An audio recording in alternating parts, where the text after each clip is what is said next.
So we're videoing this session, not the previous one, but we're videoing this session so that if, for example, for some reason you can't be here, there will be an option to avail yourself of that.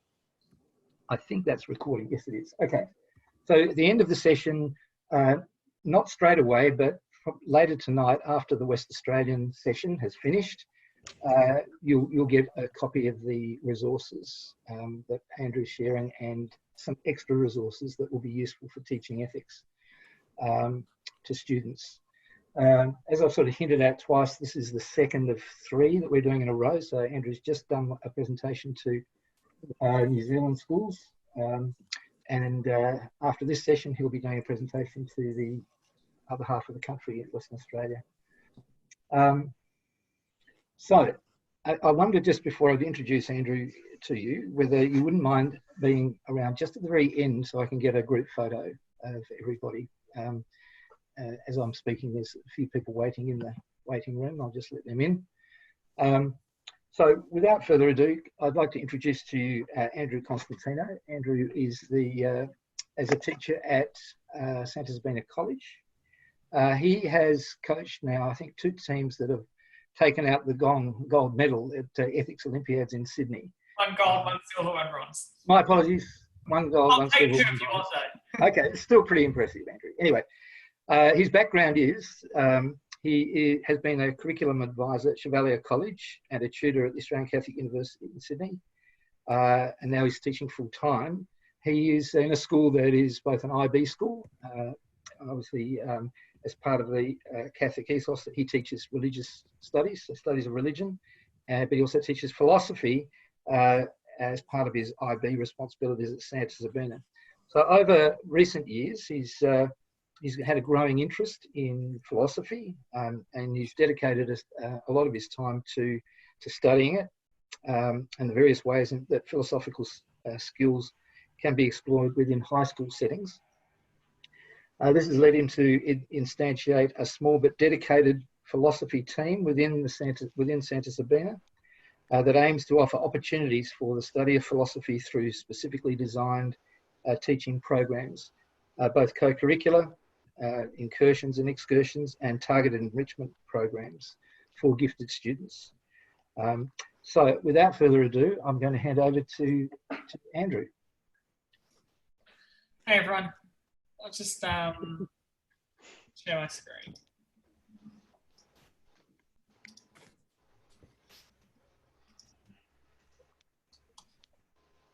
All right.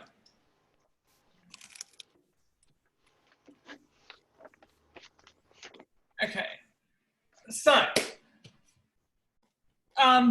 like as Matthew just said, so I'm going to be having a look particularly at how ethical frameworks can be used within the context of an ethics Olympiad. As I go through, I might talk about just some general other things that I've used these ethical frameworks for, and how I've got philosophical thinking and ethical thinking more integrated into the school culture, but by and large, my focus is going to be ethics Olympiad. If at any point you have a question, I'm more than happy to be interrupted and stopped.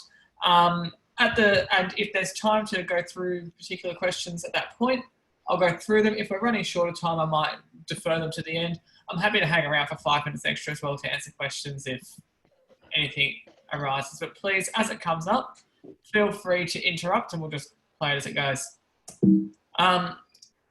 Okay, so what am I going to do today? We're going to have a look at one of the case studies that's in the current 2020 Ethics Olympiad, the one that says, is it ever okay to punch a Nazi? Then we're going to talk about arguments, and to do so, we're going to make some cookies. We're going to look at what is an ethical theory. We're going to look at what the judges are looking for. We'll look at some normative theories and punching Nazis, and then we're going to look at some tips and tricks. It's ambitious, but let's have a go. So, I wanted to make sure we had a good understanding of the case study before we begin, because I'm going to use this as my primary example of the whole presentation. So I really want to start to unpack some of the ethical issues within the case study. The other reason I show you this is because this is a great example of an entry event. I find that these that grasp the interest and passion of the Ethics Olympiad team, having some kind of interesting entry into each of the case studies is really important. And so finding a clip, finding an example, finding an image, something that really sparks interest at the beginning, when you've got your team going, I think is a really important thing to do. And so I thought I'd model that, and we'd also make sure that we all know what we're talking about. So let's start with this. We'll play a bit of it, and then I might summarize it, I guess, at the end. It's a little bit long. Is it okay to punch a Nazi? I mean, we did go to war against them. So, yeah. This week's top story. If you see a Nazi, punch a Nazi. Liberals should not be raving about this. The new segment we like to call a Nazi. My 9-year-old uncle, if he was alive, would have punched that son of a bitch in the face. I would have had his back. It was a hotly debated question for months after video of white nationalist Richard Spencer getting punched in the middle of an interview on the day of Donald Trump's inauguration went viral and inspired countless remixes.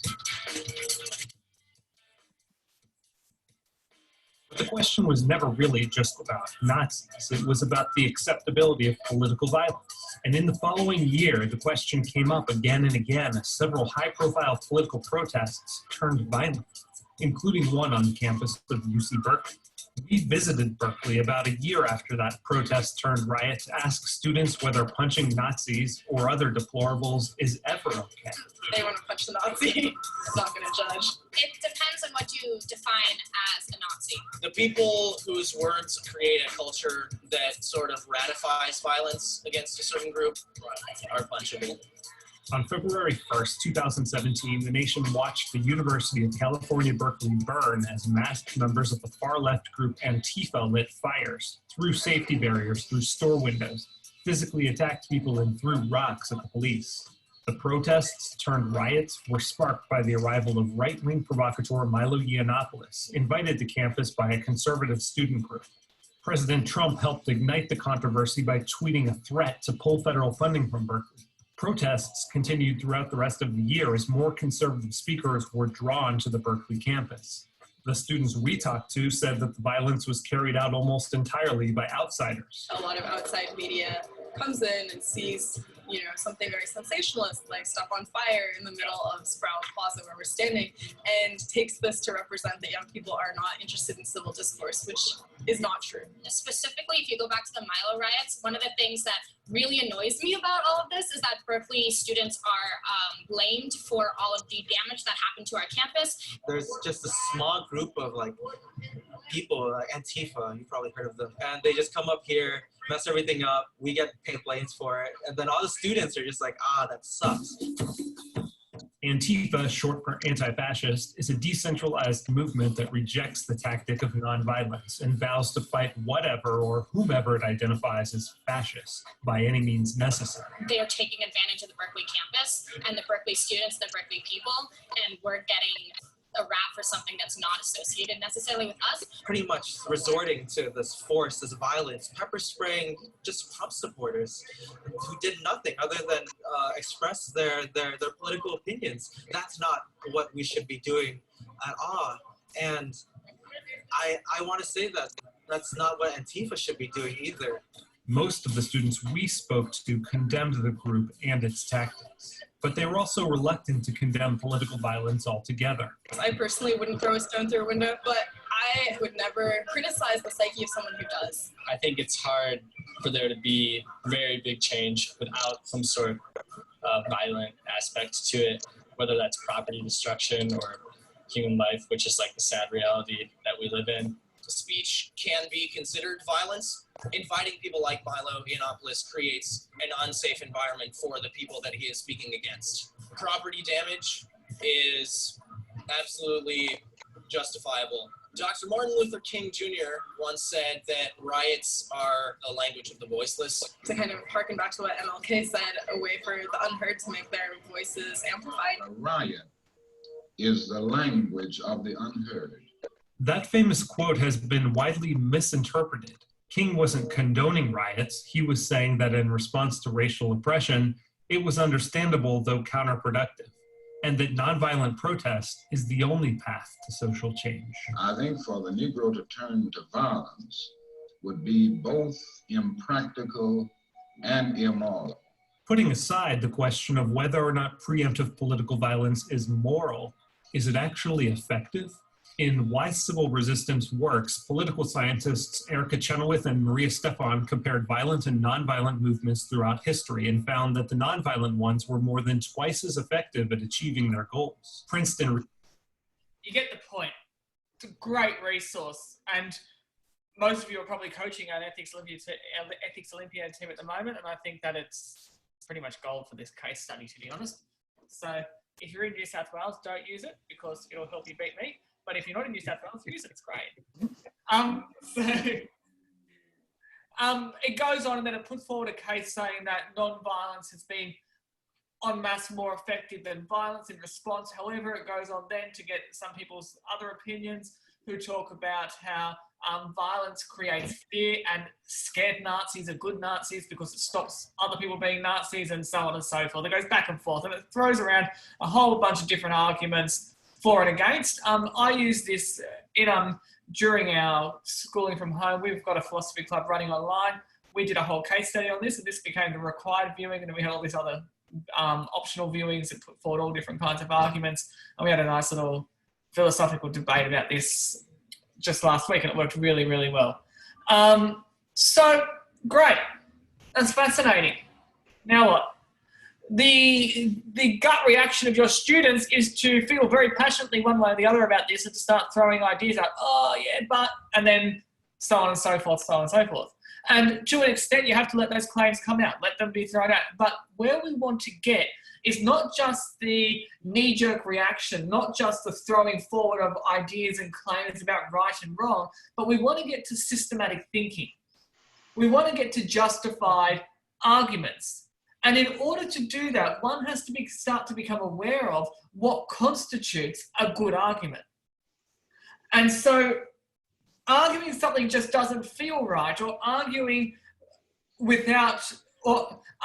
by stating claims and stating claims louder than other claims is not where we want to be, but it is the natural human response to things like this, is to get fired up, to get passionate. And credit to the Ethics Olympiad, a lot of the cases do that. It gets kids fired up because some of the issues are controversial. Some of them do evoke emotional response. And inevitably, invariably, ethical dilemmas, for better or worse, provoke emotional response. Now, should we remove emotional response from ethics? I would argue probably not. Different points of view may differ. However, we have to be able to treat that and harness that in a way that's productive to good discourse, because the Ethics Olympiad is not about winning a debate, it's about good discourse. And so what can we do? We can eat a cookie. So when I teach this, I also teach IB philosophy, and we start the Year 10 girls, like the Year 11 students in Year 10. And one of the first lessons I sometimes do is I take cookies into class and we start eating cookies. I used this strategy particularly with one of the weaker classes that I had. And then we started talking about the nature of cookies and like what makes a good cookie. And we started evaluating the cookie. And we realized that cookies have ingredients. They have stuff that goes into them. If you buy rubbish ingredients, or if you're allergic to a particular ingredient, or you put something that shouldn't be in there, the cookie's not going to work out because there's a problem with what you're putting in. Similarly, you can have all the right ingredients, but if you don't follow a recipe, the end product isn't necessarily a cookie, and definitely not necessarily a good cookie. If you have wrong quantities, if you have wrong method, so on and so forth. And finally, what's it like to eat a cookie? What does it taste like? What's its calorie count? And so on and so forth. Did I have too many? Blah, blah, blah, blah, blah. The eating experience. And so you go on, you have this general conversation. Now, what we find out is that cookies, and just for the record, I stole this. I completely ripped this off. This isn't mine, but that's okay. What we end up finding out is that eating cookies is a lot like making arguments. What we have is we have basic presumptions. We have given facts. So there's particular facts about this case of a neo-Nazi getting punched, but there's also other presumptions at play. What we inevitably presume when we go to make a knee-jerk judgment about the rightness or wrongness of punching Nazis, generally, or in this instance, is we presume things about right and wrong, good and bad. We have predefined conceptions of what the good life is, or what proper action is, or how to determine right and wrong. And in any good argument, those parameters, those methods for determining good, bad, right, wrong must be there at the outset because they shape the subsequent recipe. You can't use ingredients that you don't start with. Similarly, you can't omit ingredients. So if you're going to take a particular definition of right or wrong or good or bad or whatever fuzzy term you're going to use in this case,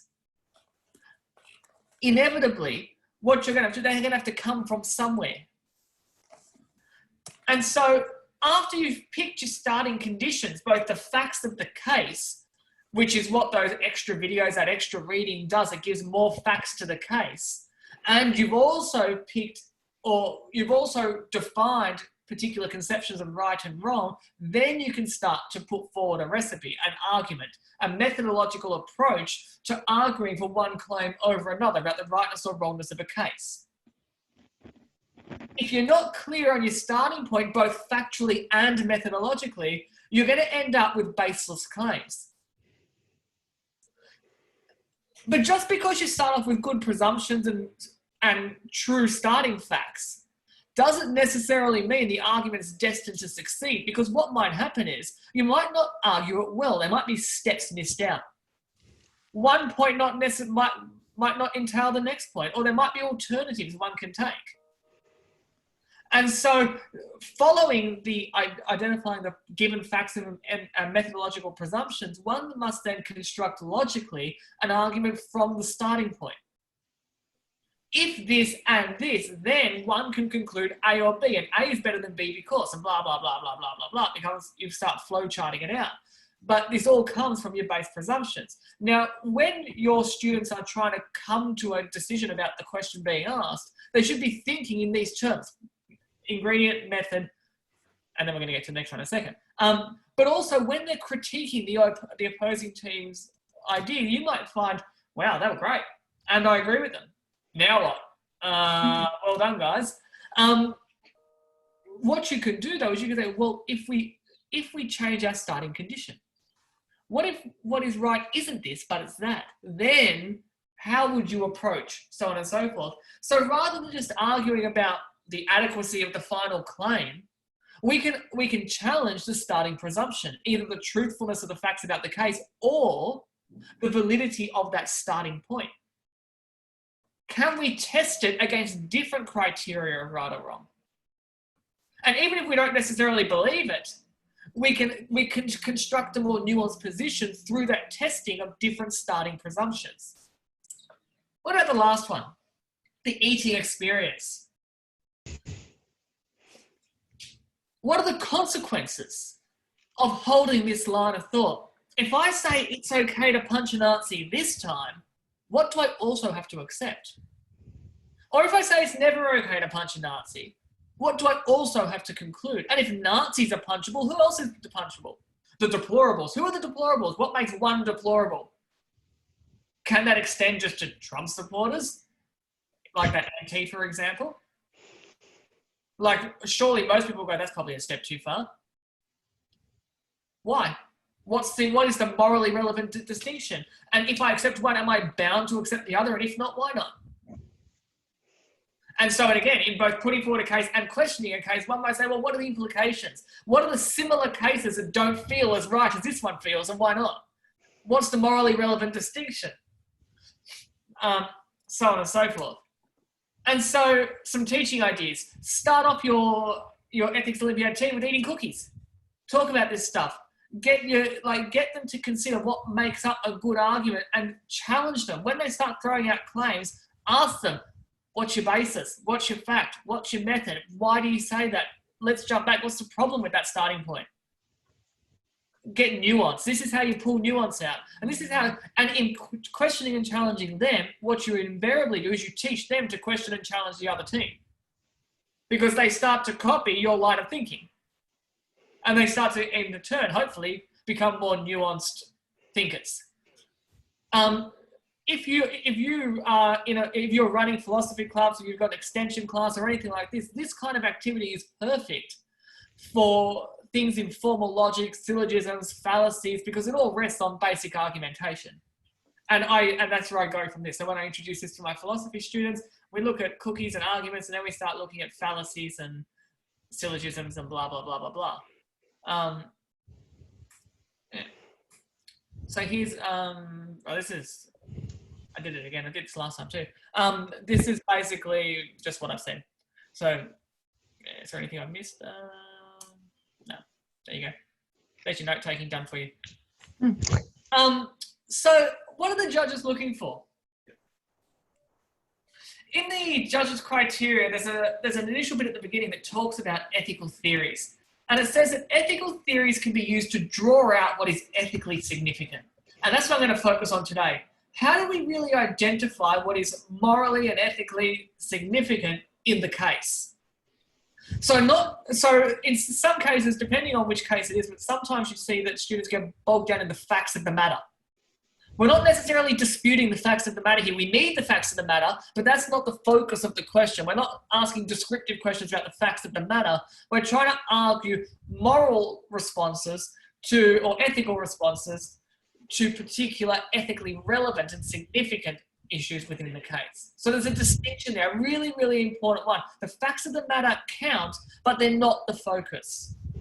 And one thing that I've noticed as a judge is that utilitarianism is everyone's favourite.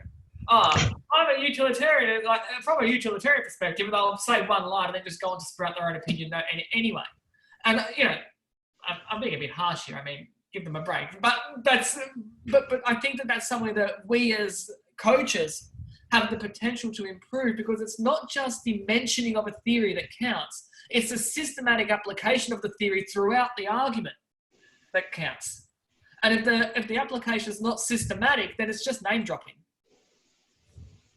If they go on to a conclusion that doesn't hold with utilitarian principles, it doesn't hold. So this is the judge's criteria.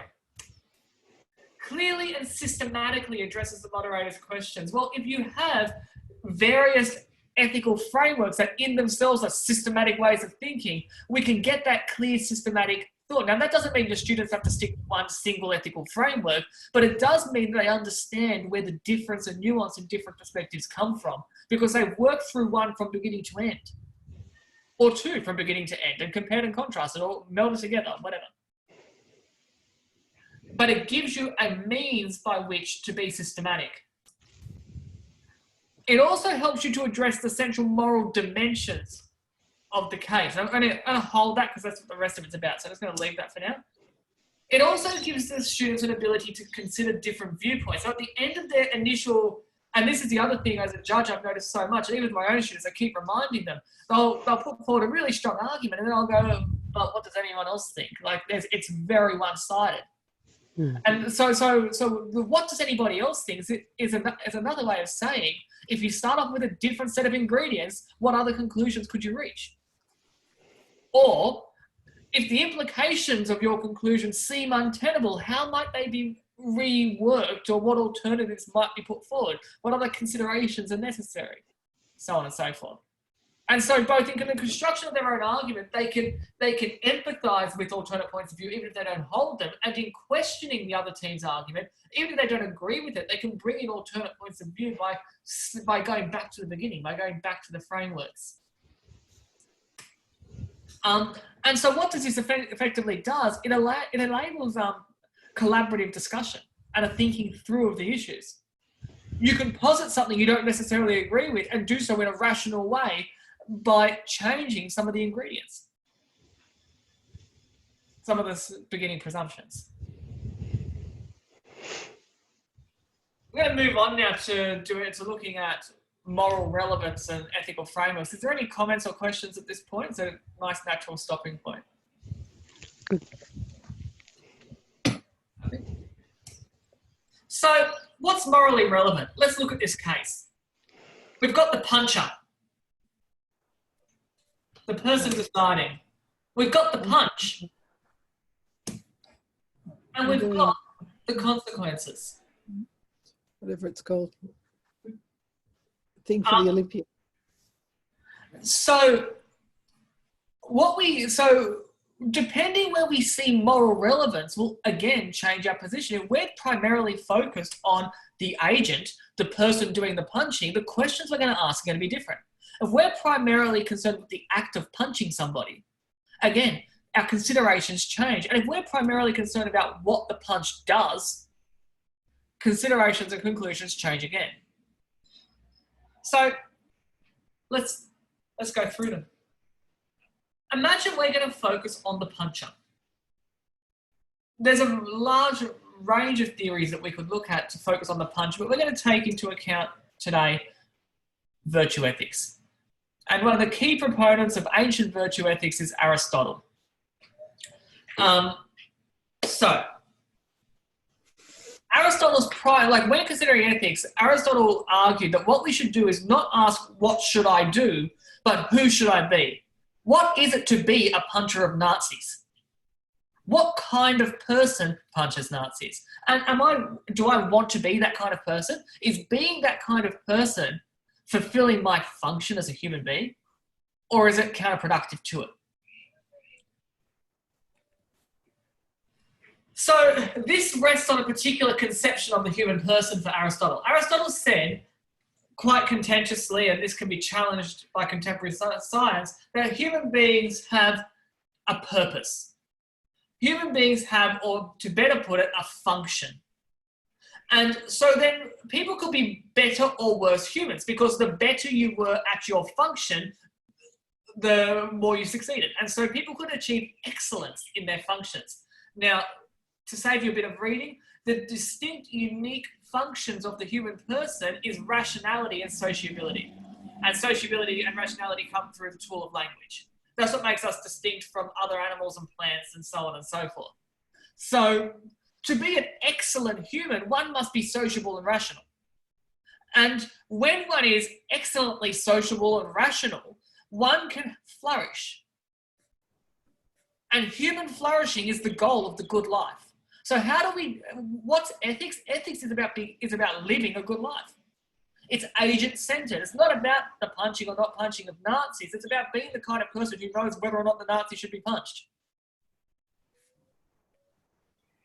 And so being virtuous is a way of cultivating excellence. You go, that sounds very nice. How do I become virtuous? Well, there's two ways for Aristotle. You can habituate yourself. At first, being virtuous feels odd. You might go, courage, okay, I don't really want to be courageous, I'm kind of scared. But if you keep being courageous, you'll one day just become courageous. He also says, check out people who are already virtuous. Copy them. Copy them, keep doing it. Feels unnatural to start with, it becomes natural. It's education. You become virtuous by learning to be virtuous through practice and watching people who are good at it. That's how you do it. And so what's virtue? For Aristotle, virtue is the midpoint between excess and deficiency. It's the mean. So let's take the top one. If courage is a virtue and rashness is excess and cowardice is deficiency, let's put this into a little example, okay? I'm walking down the street and I see somebody getting mugged. The person doing the mugging is big and strong. I'm a philosophy teacher, not really adept to physical confrontation. Now, you might go, you should step in. It's your moral duty. Protect the innocent. Stop the thief, blah, blah, blah. The reality is, if I step in that case, I'm probably going to end up flat on the concrete. The person looks violent and dangerous. They're bigger, they're stronger, they're better fighters. Evolutionarily speaking, they're going to win. They've evolved to beat me down every instance in this case. But that doesn't necessarily mean that's what I ought to do anyways. Because for me to jump in there after being temperate and moderate, I go, what's the point? However, if I walk away apathetically and go, oh, glad I'm not them, and keep going, got my wallet, equally I'm being a coward. The excessive response is to be rash and bold and jump in and start a fight. The deficient response is to walk away and be apathetic, to be a coward. The courageous response, call the police, stay close by, offer assistance when safe to do so. Courage, in this instance, becomes the midpoint between excess and deficiency.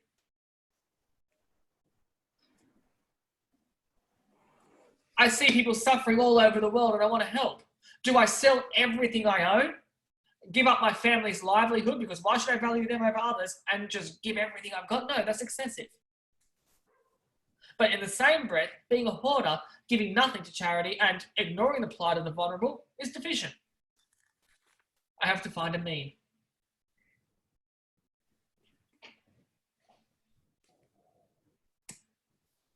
So, if I'm a virtue ethicist, is it ever okay to punch Nazi? The answer is, it depends. Let's take this case. You'd probably say yes, because in some situations, somewhere it might be the moderate thing to do. But when? So punching Nazis in some instances is courageous and expresses rightful indignation. We should be outraged by Nazis. That's not excessive. It's not done out of malice. It's not rash. It's defending truth with violence. In this instance, it's not brash or foolhardy. I know the Nazi's not going to knock me over, so I'm all right as well. And it avoids the deficiency of cowardice. I want to be a person who, in situations like these, punches Nazis because it is the moderate, temperate, right thing to do. And so, you know, I'm going to go punch myself a Nazi. No. Punching Nazis, at least in contexts similar to these, is rash and egocentric. It's vain and tasteless. It's disproportionate response and it lacks temperance. The guy's just using words. Why am I going to use physical violence? I'm going above and beyond. I'm excessive. The temperate person can respond with greater civility than this. No, in situations like these, I don't want to be the kind of person who punches Nazis. Both kind of work. They claim opposite things. This is a great demonstration of the strengths and weaknesses of virtue ethics. Virtue ethics is situational and contextual. It's holistic. It considers motivation, intention, emotion, action. It considers the whole life of the whole person. It puts good in the good life. It doesn't divorce the person making the decision from the moral dilemma. And that's a necessary thing, I think. And it somewhat is true to our experience. Like, we can more or less agree on what virtuous behavior is. We can also realize that some characteristics make for more authentic, fulfilling human lives than others. And you could argue that, naturalistically speaking, even if it's not some kind of big teleological end, there seems to be some kind of behaviors that tend to create more fruitful living than others. It's somewhat arguable. But if we're going to go and ask the question, should the Nazi be punched, we're in the same position. We don't know. Because both you can kind of reach justifiable conclusions about. It leads to imprecision, and that imprecision is both its strength and weakness. Because in the imprecision, in borderline cases like this one, you realise the moral complexity of the situation. Yet it doesn't really help when we're trying to argue whether or not we should punch Nazis. It doesn't have clarity. Aristotle famously said we shouldn't expect a level of precision greater than what the question allows. And so he would argue that we can't expect certainty here. But maybe that's not good enough, because realistically, at a social level, we really need to have some kind of moral standard to work by. We can't just go, oh yeah, well, it depends. What kind of person do you want to be? Well, you know, if everyone did that every time, we'd spend our time, you know, talking to each other while the world floats away. Maybe morality needs to be a bit more concrete than this. If you're interested in virtue ethics, you could also look for more contemporary versions, like that of Philippa Foot, Anscombe, or McIntyre. Although Martha Nussbaum, who's not a virtue ethicist herself, but very much was educated, like very much adopts the school of thinking, but applies it not to the function of the human person, but to capability, which is a really interesting approach. I like her approach. You can also look at the existentialists and authenticity, and they come to very similar but very different conclusions as well. Not going to go into them today, but could be worth a look. Okay. That's if you want to focus on the person, but let's look at something else that's morally relevant, the action. Deontological ethics, or ethics about actions, approaches to ethics claim that there are rules about actions that cannot be broken. In the traditional study of normative ethics, this view is best characterized by Kant's categorical imperative and divine command theory. So let's just take Kant for a moment. Kant says that the only way you can do the good thing is if you wish good for goodness' sake. If I'm doing good because I want to become a better person for my own gain, or if I'm doing good for this reason or that reason, it's the wrong reason. It has to be for goodness' sake. That's it. It has to come out of the goodwill. And what is good has to come out of respect for the moral rules. So I've got the example of the shopkeeper there. The shopkeeper says, I'm going to be an upright shopkeeper. I'm going to give the right change. I'm not going to inflate prices. I'm going to sell toilet paper at its recommended retail price, all that kind of stuff. Because I want those customers to come back to me after COVID-19. For Kant, the shopkeeper's not being good because he's working in hypotheticals. If he knows the customers aren't coming back or the shop's going to close, he's no longer going to be good because he's motivated by the want to have a good business. You need to be good for goodness' sake. You need to be honest because honesty is good. That's it. There's a moral rule. Shopkeepers ought not rip off clients. Full stop. So how do we come to these moral rules? Well, Kant argues it's through the application of reason. He says lying is unreasonable because if you lie, there'd be no expectation that anything you say is truthful, and then language falls down and society falls down and everything's gone. It's irrational. So he thinks that you can base morality in rationality. That's beyond what we need for Ethics Olympiad, but that's his basic claim. Similarly, though, think about some interpretations of religious texts. The 10 Commandments say, do not murder, and therefore I don't kill. Simple. The rule says it, I don't do it. Think about human rights. We have the right to free speech, and therefore I exercise free speech. We similarly treat human rights as deontological premises. When you break human rights, you're wrong because you broke human rights. That's it. Like you worked contrary to the basic rights agreed upon about a human person. We treat it as a rule about action and behaviour. Not for its consequences. It doesn't matter who did it or why they did it. It's just you have a crime against humanity. So you might think that Kant's a bit far out, but realistically, we apply this kind of thinking regularly. And so he says you have to ask yourself whether it makes rational sense. So to do this, he says he applies this in a few different principles. Here are two of them. The humanity principle. You have to treat everybody as an end in themselves. As soon as you start treating people as a means to an end, you've lost the point. So if you've got 100 people about to be blown up and you've got a terrorist suspect sitting in front of you, you can't torture them because you're treating the potential terrorist suspect as a means to an end. You're treating them as a way to save the 100 lives. Similarly speaking, actually, no, we'll leave that one there. But so even if it's consequentially advantageous to torture the one to save the 100, you can't do it because you're breaking a rule. You're treating people as a means to an end. In the same way, he says that you can't make a rule unless you're willing to apply it universally. So unless I'm willing to say torture is right, I can't torture if, because that would be hypothetical. I'm putting a hypothetical in. So if I'm going to torture the terrorist suspect, I have to be happy with torturing being a basic part of human society. And if I'm not, I can't torture anyone. If an axe murderer comes to my door and says, is Johnny at the back? I want to cut his head off. And I say, no, but Johnny's really at the back. I lied. Kant would argue that lying is wrong. And lying in this case is wrong because I can't universalize lying. Ethical rules have to be universifiable, and they can't treat people as means to ends.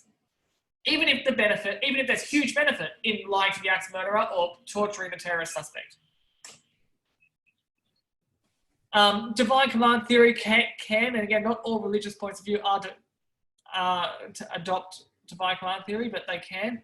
And same thing with human rights. So let's look at this in terms of punching Nazis. No. I cannot universalize the permissibility of punching people, and so I cannot punch Nazis ever. Because if I punch Nazis, I have to be able to punch anybody. By punching a Nazi, I'd be using it as a means to an end. In the Gospels, Jesus says, turn the other cheek and love your enemies. God commands that we act non-violently toward our enemy. Can't punch a Nazi. Punching a Nazi is a violation of the Nazi's right to freedom of speech.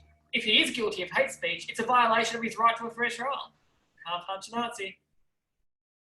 Political violence outside of war is always wrong. And therefore you can't punch a Nazi. See what we're doing? We're establishing on different, like there's different authorities here. The top one's on the authority of reason, the next one's a religious authority, the next one on the basis of basic human rights, and the third and the last one is just a basic rule that some people live by. They don't really know where it comes from, they just kind of hold it as a maxim. And so whatever it is, they're rules about actions, things you can and can't do. What's the positives? It's consistent. It's super consistent. It's ridiculously consistent. It's certain. It has clarity. It's equal. It sounds brilliant, doesn't it? And it usually defends things that seem fundamental. What's the problem with it? It's overly simplistic. We live in a multifaceted world with huge layers of complexity, and quite often one situation doesn't bear exact resemblance to the other. It's blind to consequences. It's impractical. It's blind to motivators, character, sentiment, emotion. It's impersonal. It's objective. It's black and white, and I would argue it expects certainty beyond the level of certainty that's possible.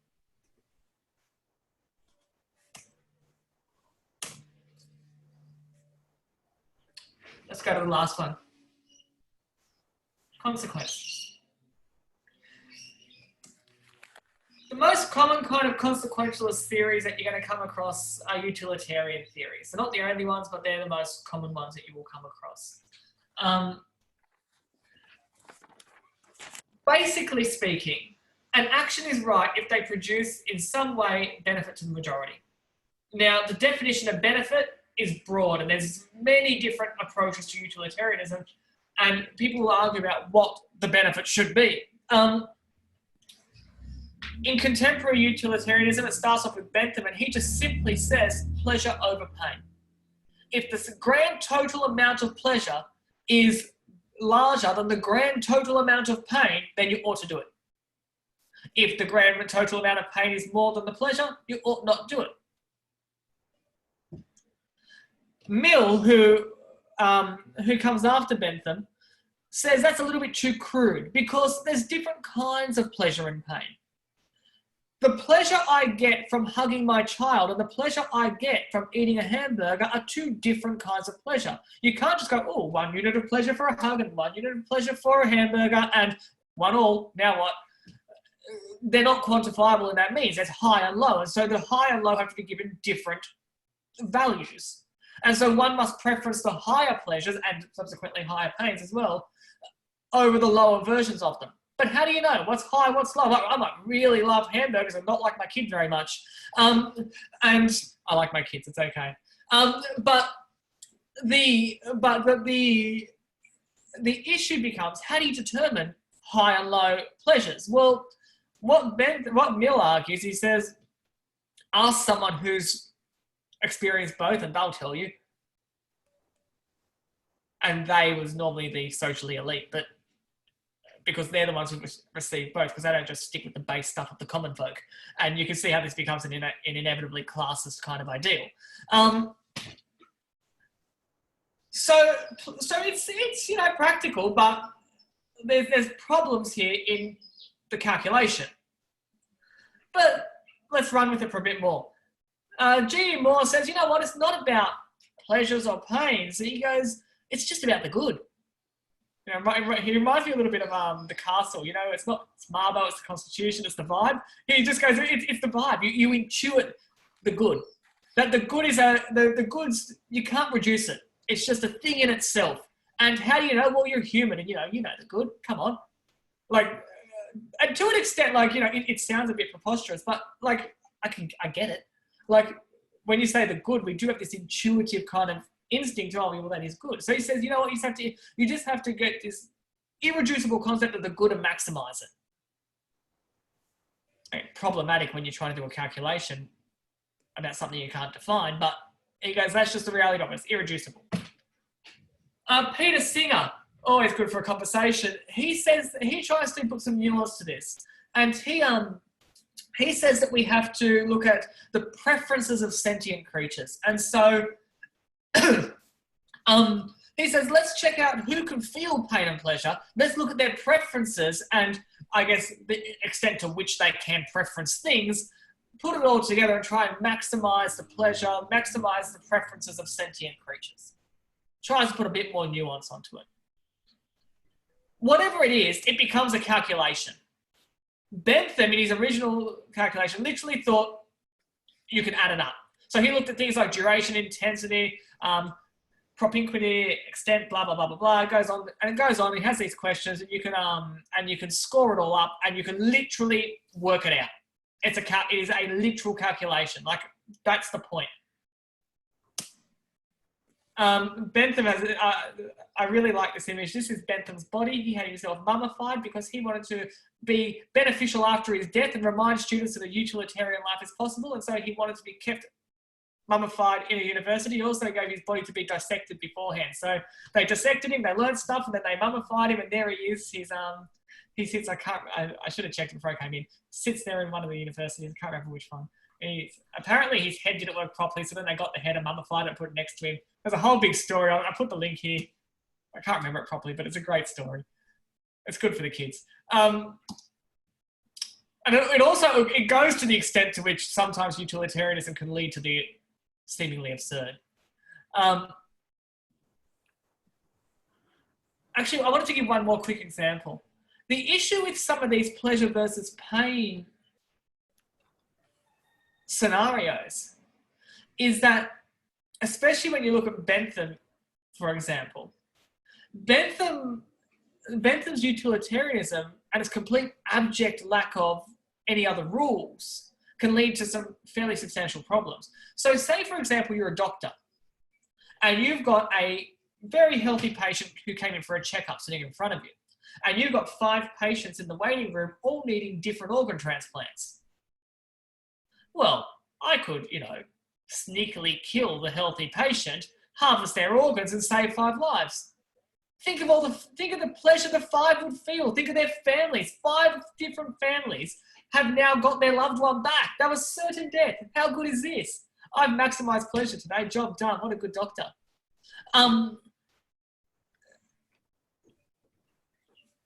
Raw, undiscerning utilitarianism leads to absurdity. And it leads to things that are just, innately, inherently, intuitively unjust. Like, it just doesn't feel right that doctors should kill healthy people to save others. Mill, on the other hand, and this shows how there's added nuance in different layers of utilitarianism. Mill proposes that sometimes rules are necessary. So the doctor, not, I guess, sparing the one healthy patient, sets up a society where doctors are trusted, and the trust of the doctor has overall benefit to the majority. And so rules can be instantiated that delay instantaneous pleasure for long-term pleasure.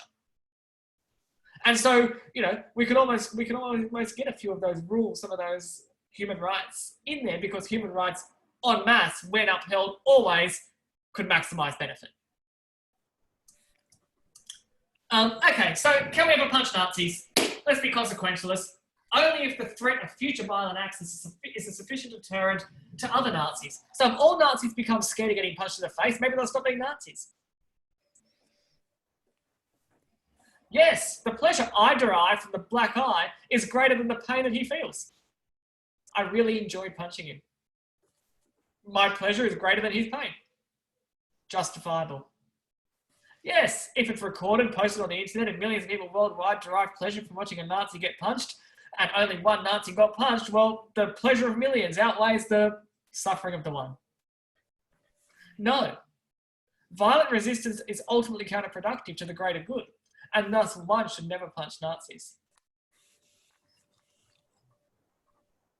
Again, we're not worried about whether or not Nazis should be punched. We're worried about what happens after you punch a Nazi. It's consequential. So, does it work? It's pragmatic. It's grounded in everyday experience. It directly benefits the lives of many. It considers context. It's got clear parameters. It's measurable. It's applicable. Well, it's kind of measurable. It's applicable, and it's open to all questions. What are the problems? The incommensurability of goods. Huge problem. How do I justify my egotistical satisfaction of punching a Nazi with hugging a child with etc., hamburgers and so on and so forth? All these things can be somewhat pleasurable. They seem very different. It relies on quantifying inherently qualitative things. Also, it implies that we can somehow work out the consequences of our actions. The reality is there are so many unforeseen consequences. I mean, if any of your kids have watched A Good Place, it's a great example of this. There are so many unforeseen consequences that to think that we could in any way really understand the total sum of consequences, like the total consequences of any of our actions is ludicrous. We can't. It's best guess, it's estimation at best.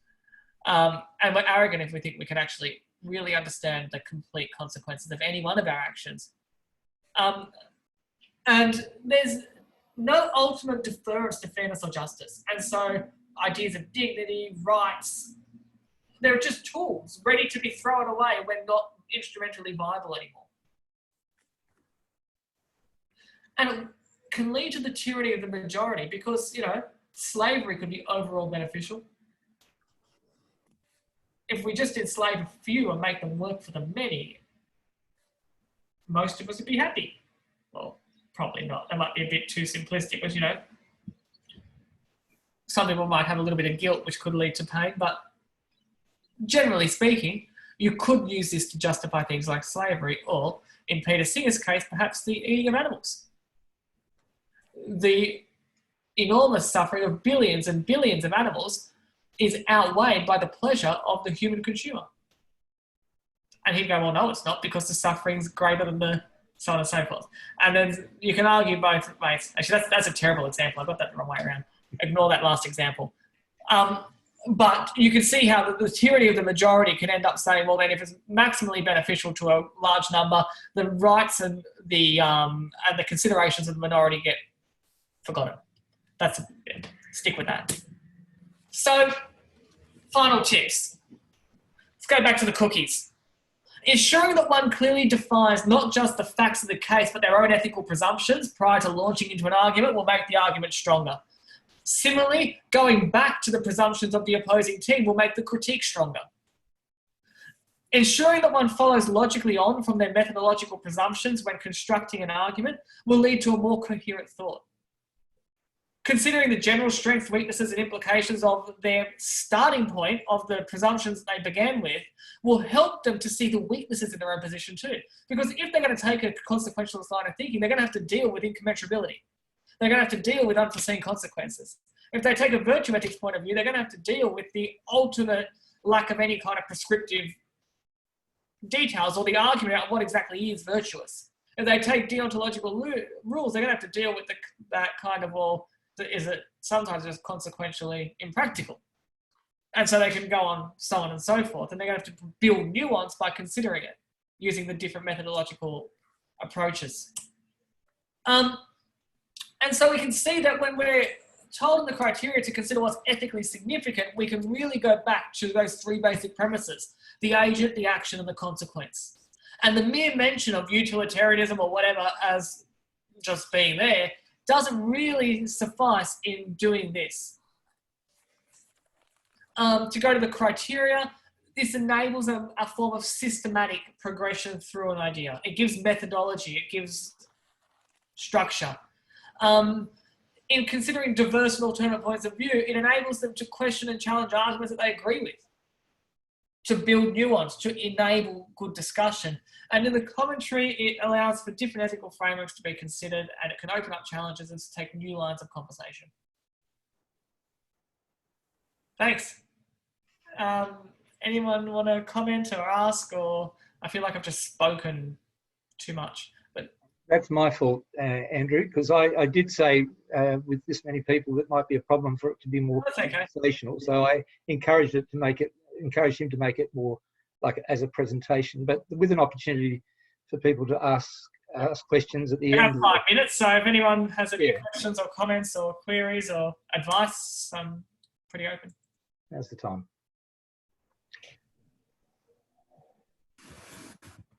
I love the cookie idea, Andrew. That was great. I thought it was a really clear presentation. Are we going to get a copy? Is this part of the resources we're going to receive? So who's speaking? I can't see you. Oh, it's Cheryl.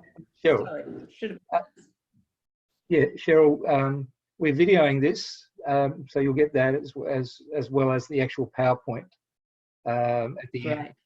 So yeah, short answer. Any other questions? You're going to email that to us, sorry, Matthew? Yes, sorry. If anyone came in late, I said at the beginning that I will be emailing you not just the resource that Andrew's put together, but a whole bunch of other resources that are really useful for teaching ethical theories, theoretical ethics, and applied ethics.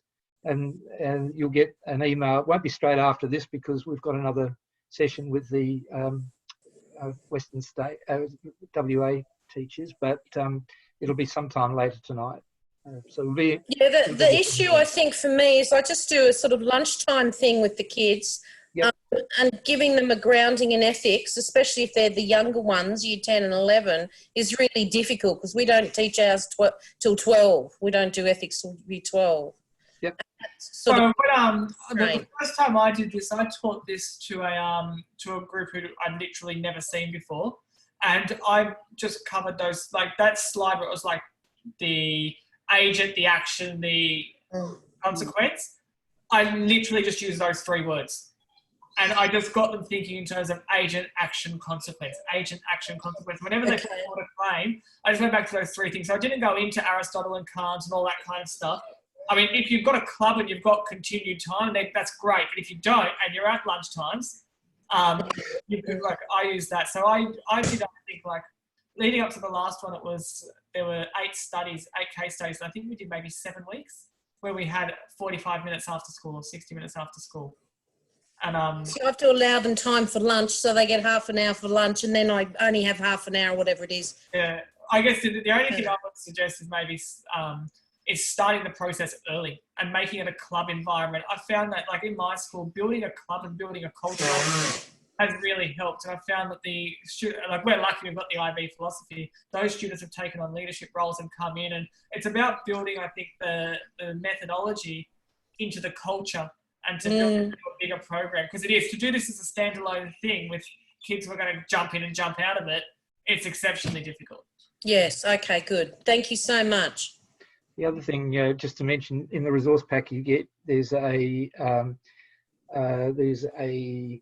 things that might be of interest. One is an introduction to ethical theories, which covers Kantian ethics, covers utilitarianism and divine command theory, strengths and weaknesses, but also there's, for those of you who are doing this in a context of a classroom environment, there's a booklet which covers these theories as well. It's aimed at years 8 and 9, so it's age appropriate for the younger children.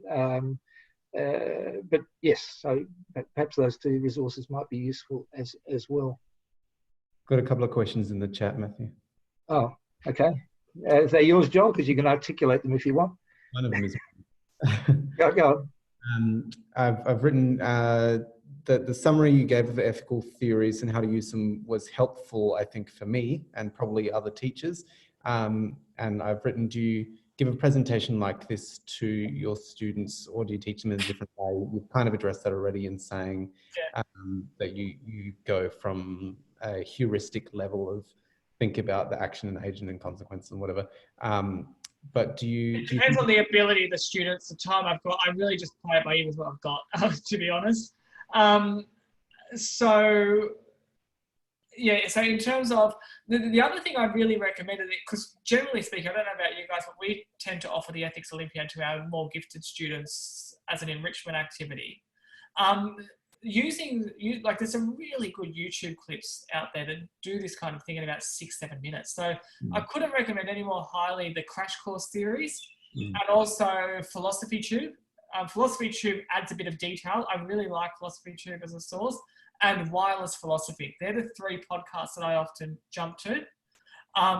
And so if you're doing this with accelerated kids and you say, for example, did some kind of agent action consequence thing to start with and you had a discussion about it, and for homework to the next week, just said, watch these 3 clips.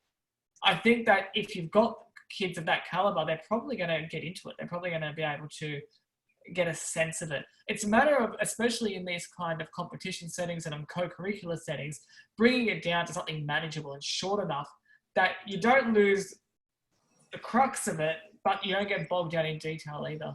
It's a hard. We also wanted to give the opportunity to kids that aren't sort of A kids, if you know what I mean, to give them a chance to get involved in discussion and to meet with other kids. So they may not be able to manage that.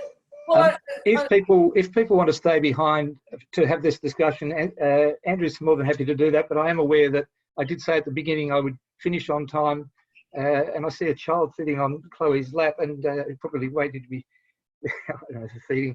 So I am going to draw a line under it, but I'm going to ask Aranza and Shelley to turn their videos on just so I can get a quick screenshot of everybody before I let you head off. And I need to, on your behalf, thank Andrew for doing the hard work of unpacking these theories and actually dealing with a particular case that we've focused on within the senior school ethics Olympiads. So thank you, Andrew, for that. But I wonder if you might all just smile and I'll take your photo. 1, 2, 3. Lovely. Much better than New Zealanders. Well done. If you want to stay behind and ask Andrew any more questions, feel free to do so. But otherwise, feel free to head off and see you next week. It's on Thursday, not Wednesday, for online Ethics Olympiads. And I'll be dealing with issues around that. So thanks a lot for coming. Thank you so much. Thank you. Yes, fantastic. Thank you very much. Thank you. Well Thank done. It was really Thank good. you. Thank you. Pleasure. Hi, Matthew. Great. Matthew. Who's that? Sue. What time I've got a lesson at 9 o'clock in the morning. What time could we hope to get these resources? Okay, well, I'll be sending them after the next session. So it'll be sometime tonight. They'll be there for you in the morning. They will. Oh, fantastic. As soon as I can. Thank you. Andrew, it's such a clear way of presenting it. Thank you. Yeah. Very welcome. Yeah. I just noticed there's a question in the chat about, is this overwhelming for students? I think applying it to a case at its beginning point could work as well. It really, again, you have to play it by ear with your kids. But I really don't think at the heart of it, I realised I went into a level of complexity that was beyond just the basics. But at the very heart of it, it really isn't that difficult. It's a matter of just bringing it down. It isn't that difficult to grasp at the very heart. There's three basic starting points that you then extrapolate out from. And it becomes a matter of practice. It's a skill that's developed. So if you expect perfection in application at the beginning, I guess there's a lot, but if you don't, finding a meat, it's really about a hook. You find something that's really interesting, like punching Nazis, you pick to do that one first, and then you just keep modeling and modeling and modeling. So every time they put forward a claim, rather than beat them over the head with the theory every time, I just use the theory to question them. Well, you're considering consequence, but won't that undermine the rule of? And I just I pick language and I just use language. I use the language of rule, consequence, character, and it's just that constant use of language that ends up modeling the theory in thinking.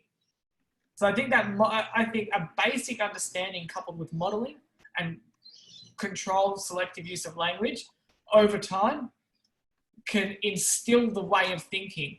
You don't have to have perfect knowledge of each of the theories. And then as you go on, after the fourth, you're doing 8 case studies, but after the 4th or 5th one, and you've deferred to the rule 5 times, then every time you've gone, oh, well, that's a bit rigid, you might go, maybe thinking about rules as absolute things is rigid. Or every time you go to consequence and you go, well, yeah, but that's not the same as that. Oh, they're incommensurable. Funny, that happens every time. It comes out of the conversation. And that's the thing about ethics. It doesn't necessarily have to be a highly technical discipline. It can be open to your moderate kids because, we all have opinions about what's right and wrong, and we all try to justify those opinions. It's just about working out what we're doing, being cognitive of or cognizant of what we're actually doing in the language we're using. So I think the language you use and the questioning you model becomes important in this as well. It's not something they're going to get first time. So you show them the theory and then you just use the language and you use the method over and over and over and over again until they start thinking about every ethical claim they ever make and start realizing it's not as clear cut as they probably think. And hopefully they become better thinkers in the end. Maybe.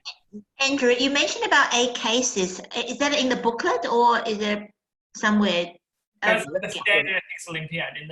In the like when we do a normal face-to-face ethics Olympiad, there's 8 cases that you have to prepare. Yeah, so for the middle school one, there's 8 cases. For the senior school one, there's 8 cases. There's a few schools, and I think, no, Shelley, you're not one of them. There are a few schools that are doing an online ethics Olympiad, and they have 4 cases. But by and large, most of the time, they have 8 cases. Having said that, for those of you who sort of think yourself, as I suspect I would have when I was teaching, that's a lot of work to do before you get to the event. In America, they use 16 cases. In the US ethics bowls, the students are given 16 cases and they don't know which cases, and it might be just 1 or 2 cases out of those 16 that they have to use. We've sort of brought it down to 8 cases for the senior school ethics Olympiad that they will cover over the course of a normal event. So in the ACT, the next one is the middle school one, which is coming up in November. There are 8 middle school cases that are sort of purposefully designed to be a hook. And you can use those in a classroom context. You don't have to use them in a philosophy club context. But anyway. Do you, like in the competition, they have to using all 8 cases? Yep. Any other questions? Otherwise. I just want to ask Andrew, he mentioned about 3 YouTube. One's Crash Course, one's the philosophy tube, and another one? Wireless philosophy. Sorry? Wireless philosophy. Yep. Wireless. Okay. Wireless, yeah. That one's particularly good because that one brings together university educators and they get professors and things like that. They've got more academic credentials than the other 2. But they're all YouTube clips, right? Yeah, they're all YouTube. Okay, thank you very much, Andrew. Welcome. I'll try and include them in the links that I send out. Andrew, the resources, Matthew, we'll try and include them. Okay, thank you, everybody. Matthew, I just had one quick question. Did you say that the middle school cases have been released? They have, but they'll be set out just straight after in the next week, basically, you'll get the middle school cases. Fantastic, thank you. That's okay. Goodbye, everybody, and thank you. Lovely to see your smiling faces. It was wonderful, Andrew. So worthwhile. Thank you so much, Andrew. Thank you, Andrew. Very welcome. Thank you. Thanks, Matthew, for organising it. It's a pleasure. Bye.